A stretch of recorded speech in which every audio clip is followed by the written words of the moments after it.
Capítulo 50. Esdras, o fiel amigo do rei. Aproximadamente 70 anos depois do retorno dos primeiros exilados, Artaxerxes Longímano ocupou o trono da Média Pérsia. Esdras e Neemias viveram e trabalharam durante seu reinado. Foi ele que, no ano 457 a.C., baixou o terceiro decreto para a reconstrução de Jerusalém. Ele sempre demonstrou bondade para com o povo de Deus durante seu longo reinado e reconhecia em seus fiéis amigos judeus, Esdras e Neemias, homens escolhidos por Deus. Esdras, enquanto vivia entre os judeus que permaneceram em Babilônia, atraiu de forma positiva a atenção do rei Artaxerxes. Ele conversava livremente com o rei a respeito do poder de Deus e do plano divino de levar de volta os judeus para Jerusalém.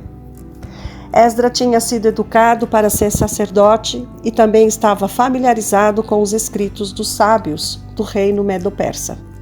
No entanto, ele não se sentia satisfeito com sua condição espiritual. Desejava muito estar em completa harmonia com Deus. Sendo assim, tinha decidido dedicar-se a estudar a lei do Senhor e a praticá-la.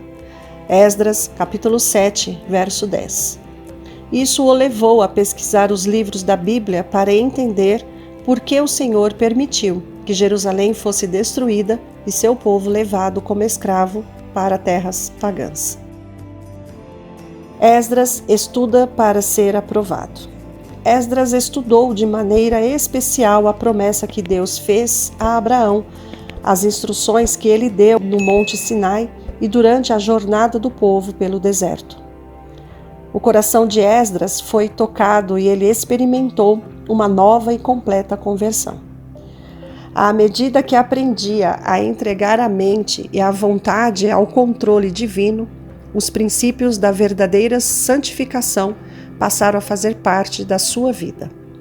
Em seus últimos anos, isso ajudou a modelar o caráter de todos os que se relacionavam com ele. Deus escolheu Esdras para que ele pudesse colocar o sacerdócio novamente em uma posição de honra, pois a glória desse ofício tinha praticamente desaparecido durante a escravidão. Esdras se tornou um homem de grande conhecimento e escriba que conhecia muito da lei de Moisés. Essas qualificações fizeram com que ele se destacasse como um homem importante no reino. Porta-voz do Senhor. Durante o restante de sua vida, fosse na corte da Média Pérsia ou em Jerusalém, Esdras ensinava aos outros as verdades que aprendeu. Ele foi uma testemunha do Senhor para o mundo do que a verdade tem poder para tornar a vida diária mais nobre. Os esforços de Esdras para levar o povo a voltar a ter interesse no estudo das Escrituras trouxeram resultados permanentes, graças ao cuidadoso trabalho que ele desenvolveu ao longo de sua vida para preservar e multiplicar os escritos sagrados. Ele reuniu todos os exemplares das Escrituras que pôde encontrar e providenciou para que fossem copiados e distribuídos. A palavra pura, assim multiplicada e colocada nas mãos de muitas pessoas, concedeu um conhecimento de valor incalculável.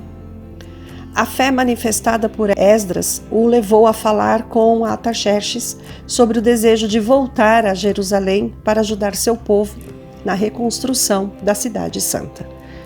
Esdras demonstrou perfeita confiança em Deus e o rei ficou profundamente impressionado. O rei confiava tanto em Esdras que ele não só atendeu seu pedido, mas também fez doações muito valiosas para o templo e deu a ele grande autoridade para colocar em prática os propósitos que tinha em seu coração. Apoio total. O decreto de Artaxerxes Longímano para a restauração e reconstrução de Jerusalém, o terceiro desde que os 70 anos de escravidão terminaram, destaca-se pelas referências de Deus do céu e pelo apoio liberal ao povo de Deus. O rei ofereceu livremente prata e ouro ao Deus de Israel, cuja habitação está em Jerusalém, e tomou providências para que muitas despesas caras fossem pagas pelo tesouro real. Você está sendo enviado pelo rei e por seus 7 conselheiros. Artaxerxes declarou a Esdras, para fazer uma investigação em Judá e em Jerusalém com respeito à lei do seu Deus que está nas suas mãos. Tudo o que o Deus dos céus tenha prescrito, que se faça com presteza para o templo do Deus dos céus. Artaxerxes providenciou para que os membros do sacerdócio voltassem a ter seus antigos privilégios.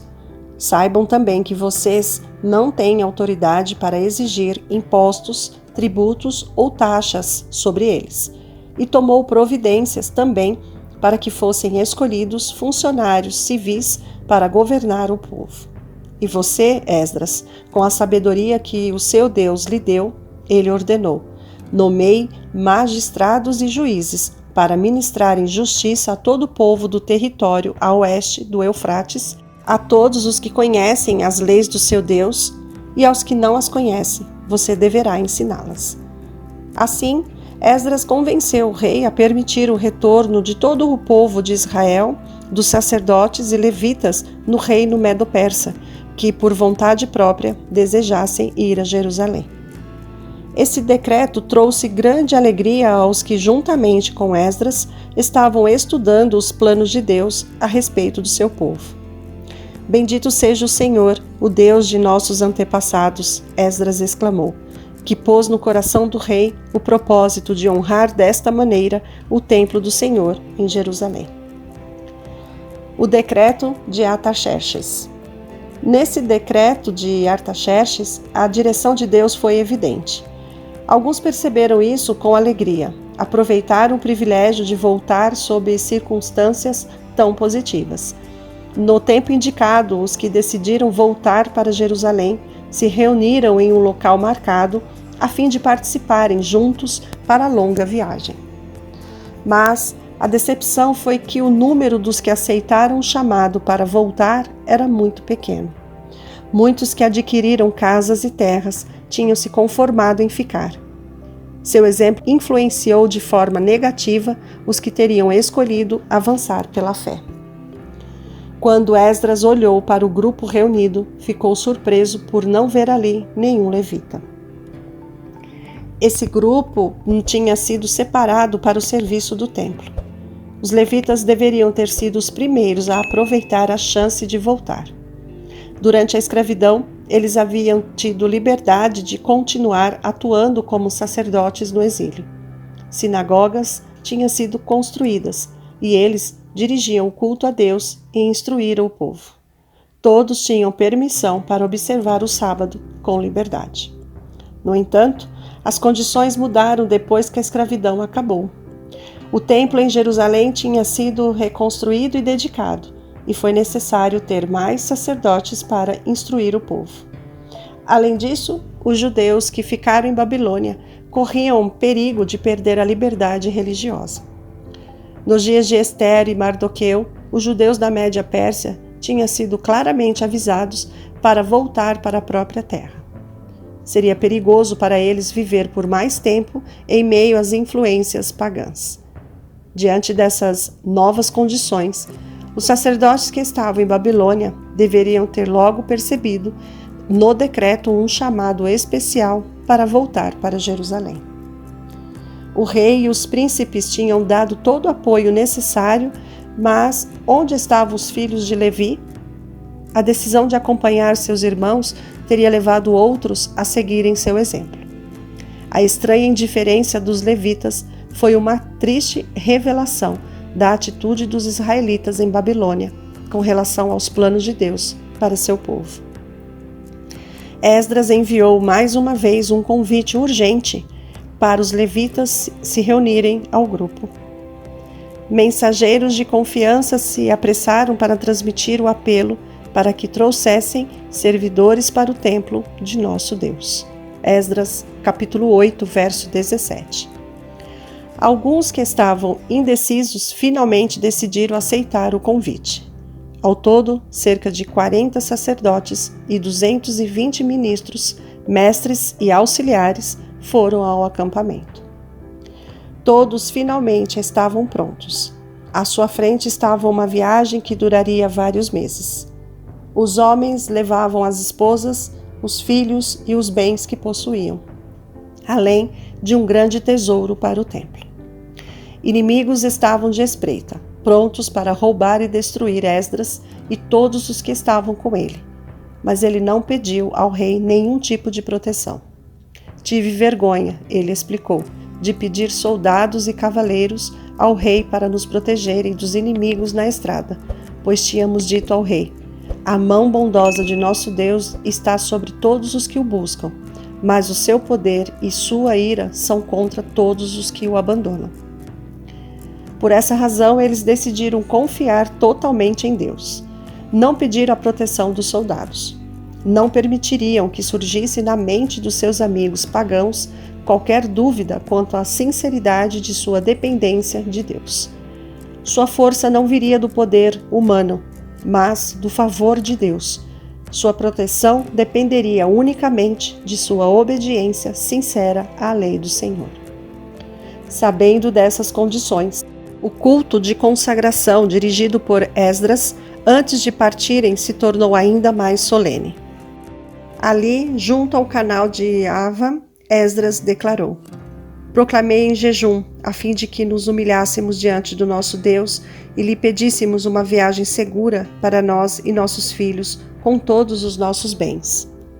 Por isso, jejuamos e suplicamos essa bênção ao nosso Deus, e ele nos atendeu. Somente os dignos de confiança são escolhidos. A bênção de Deus, porém, não excluía a necessidade de agir com prudência, precaução e ter um cuidadoso planejamento. Para proteger o tesouro, Esdras separou 12 dos principais sacerdotes e pesou diante deles a oferta de prata e de ouro e os utensílios para a casa de nosso Deus. Ele encarregou esses homens de forma solene para agirem como protetores do tesouro. Guardem-nos bem até que os pesem nas salas do templo do Senhor em Jerusalém, diante dos sacerdotes principais, dos levitas e dos chefes das famílias de Israel. Esdras escolheu somente aqueles que tinham provado ser dignos de confiança. Ele reconheceu que era necessário ter ordem e organização na obra de Deus. No 12º dia do primeiro mês, nós partimos do canal de Ava, escreveu Esdras, e fomos para Jerusalém. A mão do nosso Deus esteve sobre nós, e ele nos protegeu do ataque de inimigos e assaltantes pelo caminho. A viagem levou cerca de 4 meses. Deus impediu os inimigos de fazer qualquer mal a eles, e no primeiro dia do 5º mês, no 7º ano de Artaxerxes, eles chegaram a Jerusalém.